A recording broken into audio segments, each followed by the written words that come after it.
Okay, we just begin with the questions again, continue with the questions, because I think Suresh, yeah?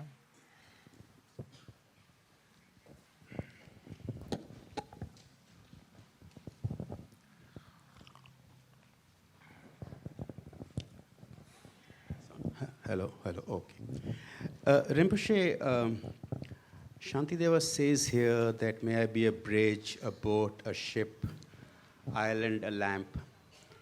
Can the bodhisattva manifest as an insentient object? Yes. So then Google can be bodhisattva? Who? Google? Oh, yes. What level bodhisattva is Google then? When the Google gives, if a Google moment gives rise to kindness, compassion, and emptiness, then that particular Google moment is quite a high level bodhisattva. When a particular Google moment gives rise to, like, how to make bombs and I don't know, then that particular Google is probably not a bodhisattva. And when a Google answers 100,000 questions in 5 seconds, is that not like very close to omniscience?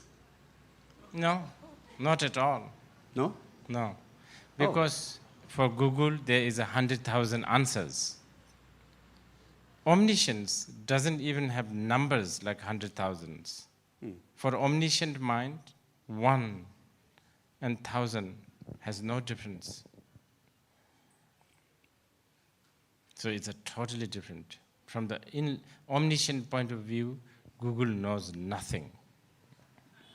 So how would... Everything that Google gives you, the information, need to be swallowed with, what do you call it? Pinch of salt. Thank you. Why are you laughing? No, I think it's very funny. No, actually, this is a very important question. Many people interpret omniscience as knowing lots and lots and lots of things, gone to lots and lots of universities, read lots of books, have all this, someone who would immediately win those quiz shows. Nothing like that. Omniscience, number tamji chemba, tamji jitawada jinye chemba, knowing how it is and what it is the character of omniscience. So omniscience really is knowing the truth. The truth is there is no numbers, there is no space, there is no directions, there is no time.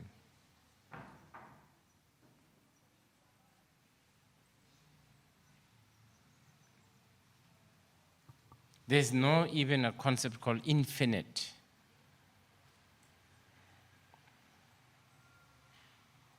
Google is still in the box, basically. It is in the box, isn't it?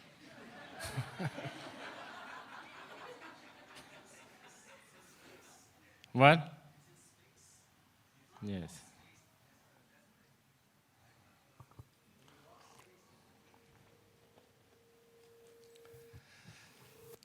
Okay. Rinpoche, my question is mainly about self and others.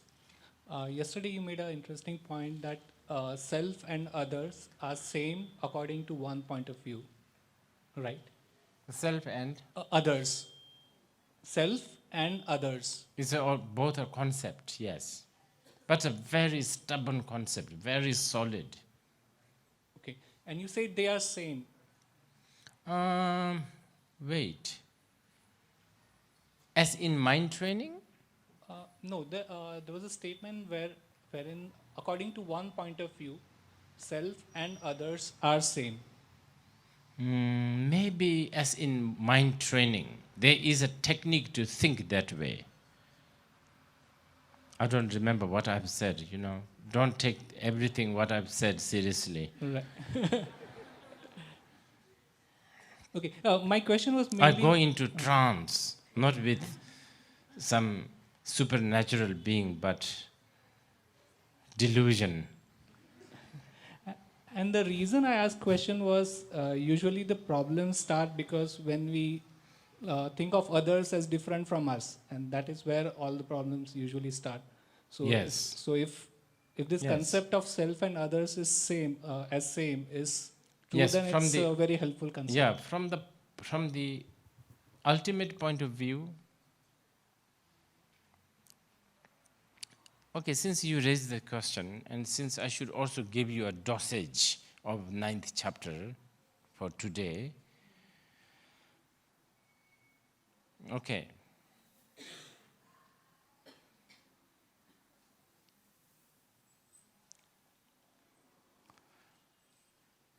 Śāntideva's Bodhicaryāvatāra is called Shastra.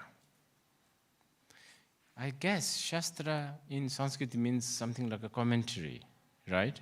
Commentary. It's a commentary to the sutra. The commentary, so what is Śāntideva commentating on? Sutras such as Prajanaparamita Sutra and Madhyamika Sutra. Okay? Now and the Prajanaparamita is a very big sutra. Even in the tangible form, such as books, if you're talking in terms of pages and words, it's so big.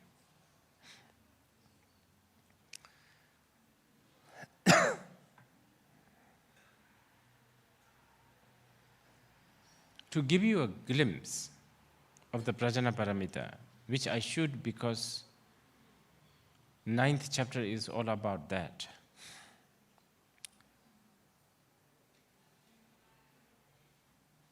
During the Buddha's time,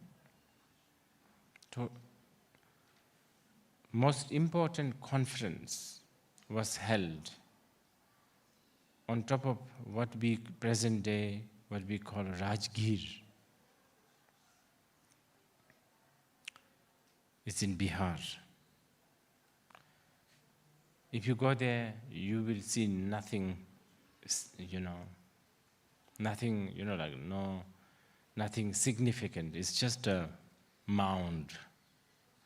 But on that mound, the most important conference was held. Some of the most celebrated, illustrious. You have to think in terms of something like G7 summit, is it? G8, G7, whatever. You have to think in this kind of situation. So it was a big summit presided by the Buddha himself, Shariputra. Wow, the greatest of the greatest. We are talking about like genius. He was there. So many great mahasattvas, not just bodhisattva, but mahasattvas, such as Avalokiteshvara. And their conference was not about some limited small issue. They were there to solve the problem of the three worlds. What is the real problem of whole this beings, the whole three worlds, okay? So they have come to a conclusion that self, the notion me, I, is the fundamental cause of the problems of the world. So there was a lengthy discussion between greatest of the greatest, Shariputra and Avalokiteshvara.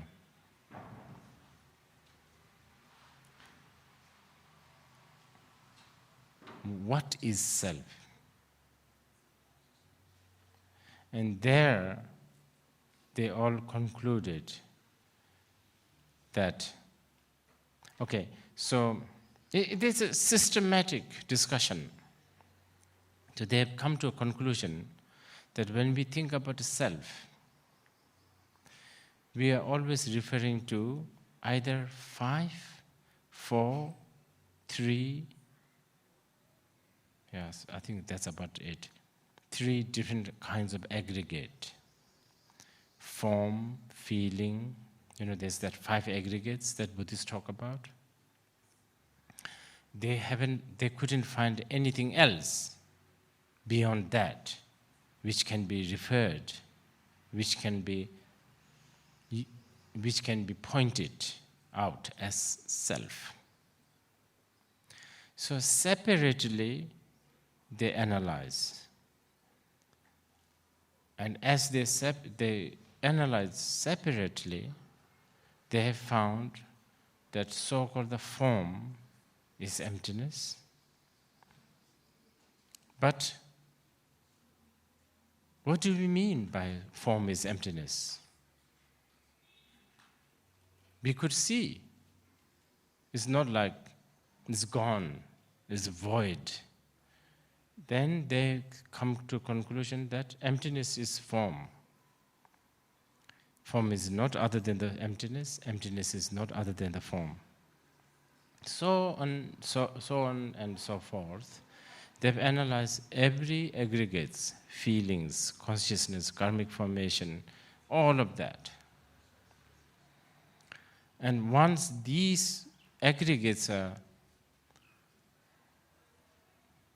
analyzed and finally come to the conclusion that they have no inherently existing entity, then we realize that the self is just a notion.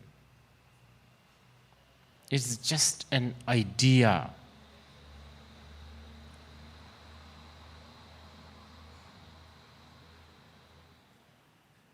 Just like money, for instance. Or a nation. It is just an idea. But we cannot really just look down and sort of dismiss it, oh, it's just an idea. Because it is an idea stubbornly established for lifetimes after lifetimes. It's not going to go that easily. Even to think that this is just a mere idea is difficult. In fact, many other religions have associated this self as supreme, that, supreme, this, created by God, this God, that God, Even, it is an amazing revolution. It is such a courage to say that self does not exist. Because that's the one last thing is your last bullet in your battlefield that everybody wants to keep. Maybe, So that, by the way, become the fundamental teachings of emptiness. If there's no self, there's no others. If there's no self and there's no others, there's no compassion, right? Then there's no generosity, nothing. So, as in the Prajnaparamita Sutra, nothing exists. Even the enlightenment is just an idea. It only exists relatively.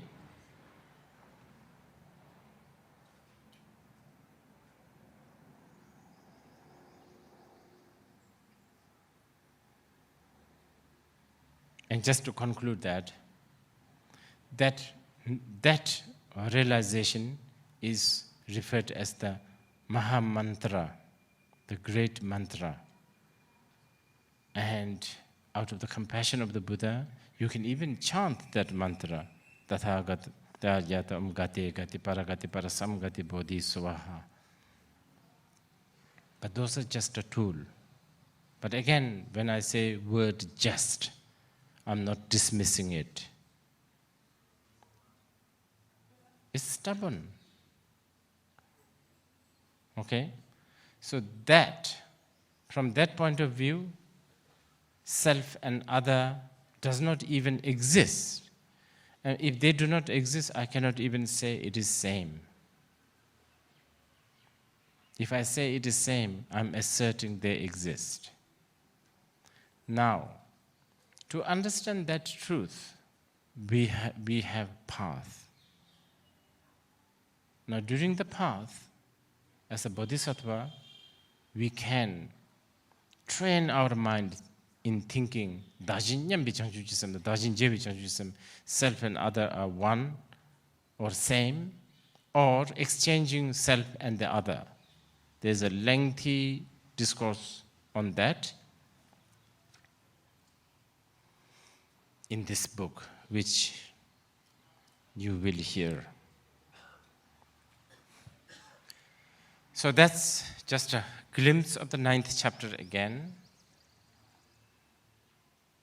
It is because of, for this prajna paramita, okay, for this approaching to this prajna paramita, we are imagining the bathhouse, the flowers, the swans, the songs, the symbols, all of that, okay? This is the beauty of the Mahayana. Just because everything is emptiness does not mean you negate all the rituals. It fits very well.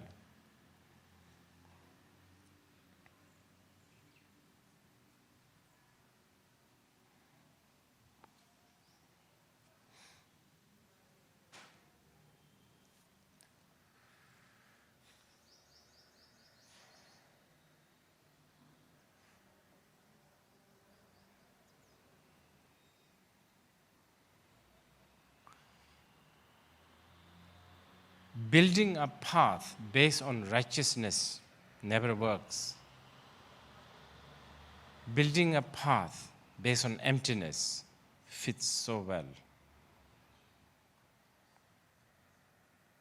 Any more question?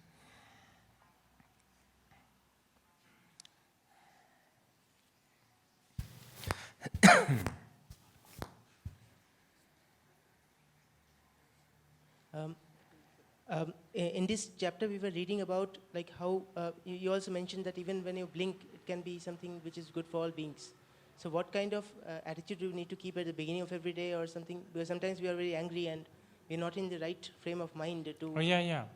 Just that. When you wake up, you should think, whatever happens today, of course the virtuous things, but even the mundane, even stirring your tea, even drinking a cup of tea, one way or another, indirectly or directly, may it become beneficial to, may it become some sort of a way or a condition that will lead myself and others to be enlightened. Really. That's all you need. And this is a mind training. By doing so, if you do it continuously, you will not find, there's so many benefits. One is, when you begin to do something beneficial, you will not find it at all annoying, let alone annoying. You would just plunge into it as a, you will not find it difficult. It's a joy for you. And because if you keep on doing that, praise and criticism and attention and all that becomes meaningless. It's the mind training.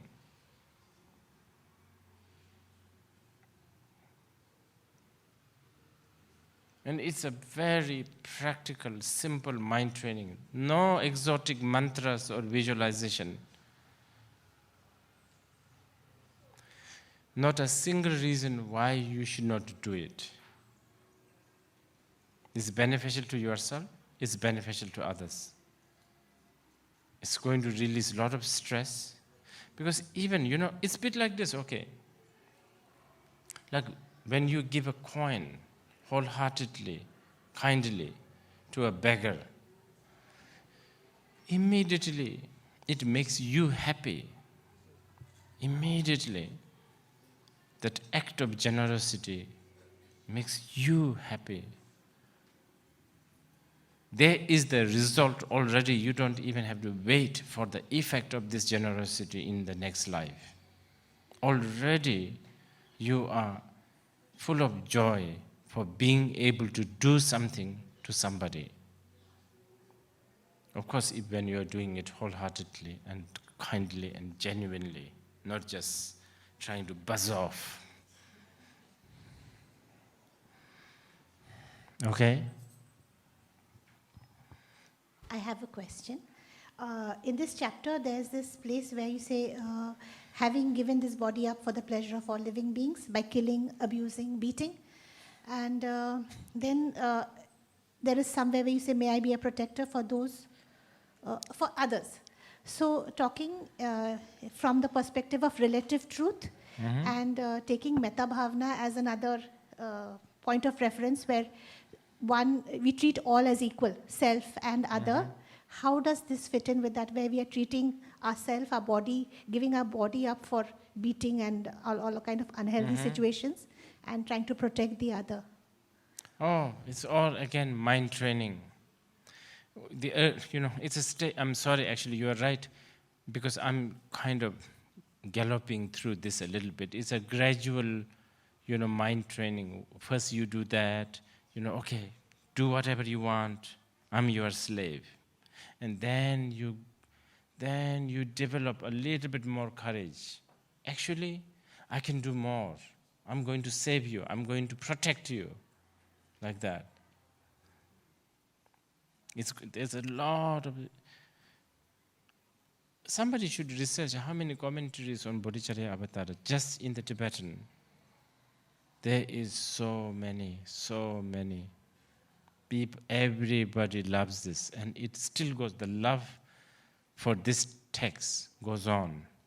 And it is so nice to hear recently from my own school in Chantra, I met some of the young monks, those who have been studying there almost 6-7 years, and those who are quite well versed in other more critical, analytical, like Madhyamika or Pramana, Buddhist logic, and Abhidharma, metaphysics of Buddhism.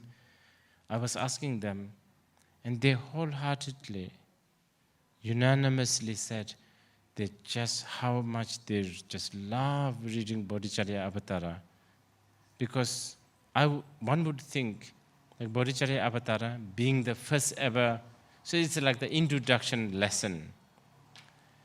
One would think that it is like, it's like a grade 1 study. It's not that difficult. As you can see, it's not that difficult at a glance. Not that difficult to read these stanzas anyway.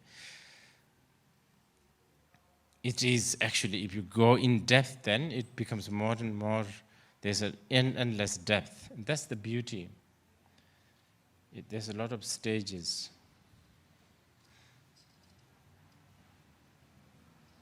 There are retreatants, even today, who, when they do retreat, there's only one single book in their retreat room, and that's Bodhicaryāvatāra. And what they do is they read 4 verses a day, one in the morning, one early in the morning, one late morning, then one after lunch, one after dinner. And they contemplate on that.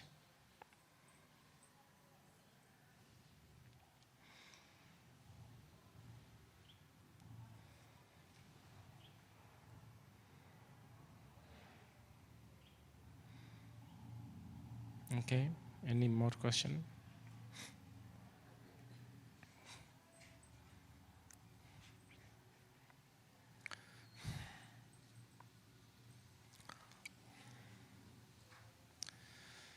Yeah, it's not a question, but just to understand this clearly is that, so all the tools, all the techniques, all the methods are in the service of dismantling or deconstructing self or softening that stance. Yes.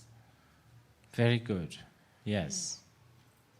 Because if you don't deconstruct that, that is the mother of all the delusion. It is the one that gives birth to all the emotion.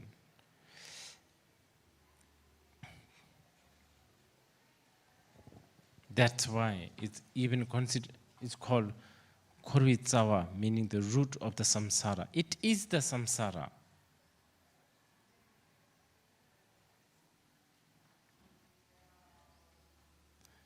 But it's difficult, huh? It's difficult because this self has been there for a long time. It really knows how to defend itself. It knows how to sort of camouflage. Many times the self wears spiritual robes. It comes in the form of love and compassion even. It even comes in the form of understanding bit of emptiness. It will let go few useless things, and then it will let you think, aha, you have won the game. But just as you think you have won the battle, you are already caught. It's not that easy. It's one enemy that one should not trust. What Śāntideva said, never, ever, ever.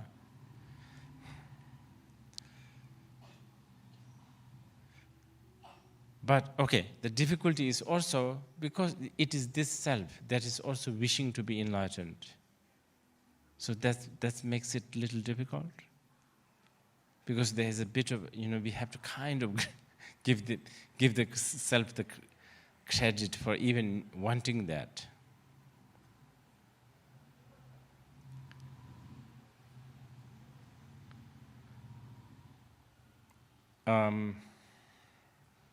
Of course, what I just said now, it is the self that is wanting to be enlightened. I need to define this, especially according to people like Asanga. They will say it's not really the self that is wanting to be enlightened. It is this feeling awkward. This feeling awkward about the self. That is it. And what is this feeling awkward? Feeling a little bit lacking. Feeling awkward. It is also interpreted as genuine heart of sadness. This is where also so-called loneliness comes from. If you are interested in where the loneliness comes from, in this self, there is a little bit of, quite a lot actually, loneliness. And it is understandable because its self is kind of smart also. It's very ignorant but also very smart. It's smart in a way that it kind of knows it does not exist, but doesn't want to accept that. Instead of accepting that, it is rushing to print name cards. It is busy trying to prove it exists. In every way, education, marriage, exchanging the ring, promotion, pinching yourself. Am I here? And I don't know, all kinds of things, even chains and whips, sex, all of that is really to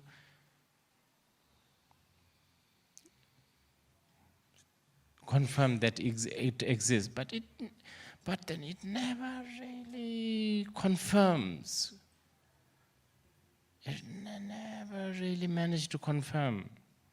So there's this loneliness, there's unsure. Okay, now, people like Asanga, they say, this loneliness, this genuine heart of sadness, this feeling awkward is priceless. This, or feeling awkward, feeling sad, is Buddha nature just trying to gush out.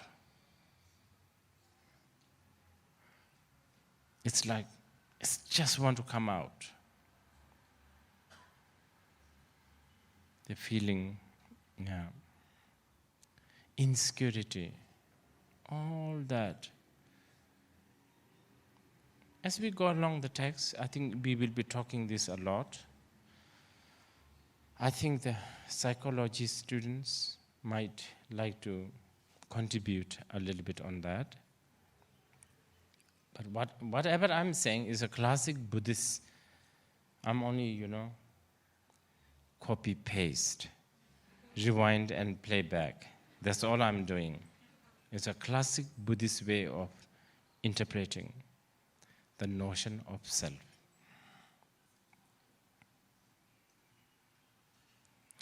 Okay, just one or two stanzas before we stop today. So, the Bodhisattva, generating the, now on the 4th chapter, having aroused the bodhicitta without the distractions, a bodhisattva must apply the bodhisattva discipline diligently. Since you have partake this journey with a careful preparation and thinking for a long time,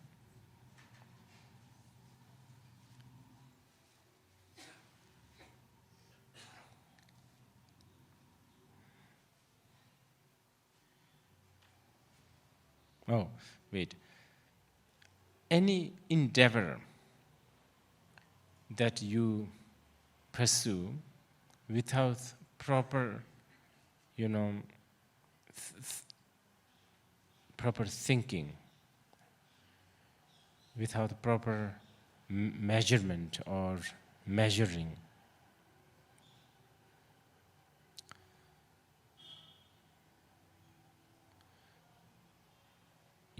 one can let go this endeavor since it was not really properly prepared. But Tathagatas and the Bodhisattvas, with their wisdom, this path has been tested, analyzed, and measured for a long time. We ourselves also have, through hearing and contemplation, analyze the value of the bodhicitta again and again. So now, what reason is there to delay the path of delay the journey, to begin the journey of the bodhisattva path? Now that we have taken the bodhisattva bodhicitta, now that we have generated the bodhicitta, if we don't continue